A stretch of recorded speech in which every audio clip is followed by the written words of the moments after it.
Hello everyone. So today I'm going to present you about the animal cell and the plant cell. So first of all I will tell you about the animal cell, then later on about the plant cell. So let's begin. Now before moving on to the topic, I want you to have a look on this diagram.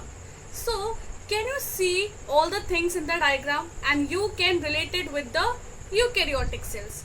As yesterday I have told you, and you can just see that there are similarities between this animal cell and the eukaryotic cells. Now let's begin. First of all I will just tell you about the exterior structure. यानी कि सबसे पहले मैं आपको बताऊंगी कि इस cell के जो बाहरी स्ट्रक्चर होता है वो कौन कौन सा स्ट्रक्चर होता है. Okay, now first of all this is a cell membrane.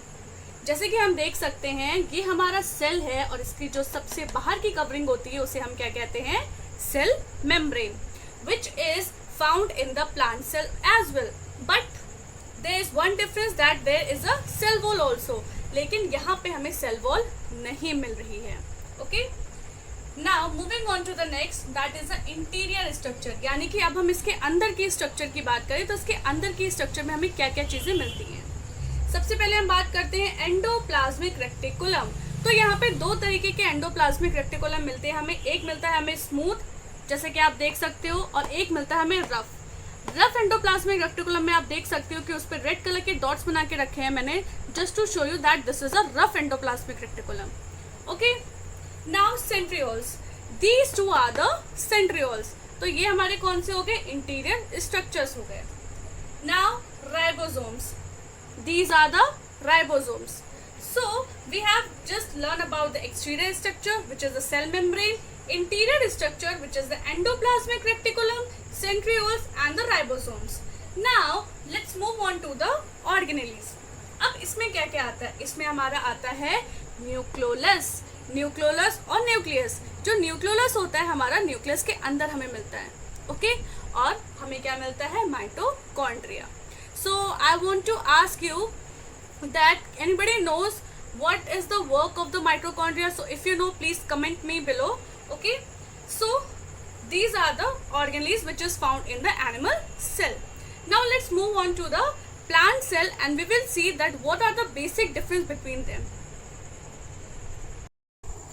So now we will talk about the plant cell. अब हम plant cell के बारे में बात करेंगे और देखेंगे कि क्या ऐसी चीज़ें हैं जो इसको एनिमल सेल से अलग बनाती हैं. तो जैसे हमने एनिमल सेल में उसका एक्सटीरियर स्ट्रक्चर पढ़ा था, इंटीरियर स्ट्रक्चर पढ़ा था, उसकी ऑर्गेनेलिस पढ़ी थी, वैसे ही हम प्लांट सेल में पढ़ेंगे. उससे पहले मैं आप लोग से कहती हूँ, before that I want to have a look on this diagram. अब इस डायग्राम के बेसिस पे हम यहाँ पे पढ़ेंगे कि क्या क्या ऐसी चीज़ें हैं जो इसको एनिमल सेल से अलग बनाती हैं. तो सबसे पहले हम बात करेंगे इसके एक्सटीरियर स्ट्रक्चर की, यानी कि इसके बाहर के स्ट्रक्चर की. तो सबसे पहले क्या आती है? हमारी सेल वॉल, जो कि हमारे सिर्फ और सिर्फ प्लांट सेल में मिलती है, एनिमल सेल में नहीं मिलती है. Okay, second is cell membrane. Cell membrane जो होती है वो हमारी एनिमल सेल में मिलती है और हमारे प्लांट सेल में भी मिलती है. अब हम बात करते हैं इंटीरियर स्ट्रक्चर की. So interior structure is same, which means endoplasmic reticulum, smooth and rough endoplasmic reticulum, both are found. Okay, and if you talk about the organelles, यहाँ पे भी हमें क्या मिलता है? न्यूक्लियस मिलता है, माइटोकॉन्ड्रिया मिलता है. As you can see these things, this is actually mitochondrion. It is mitochondrion.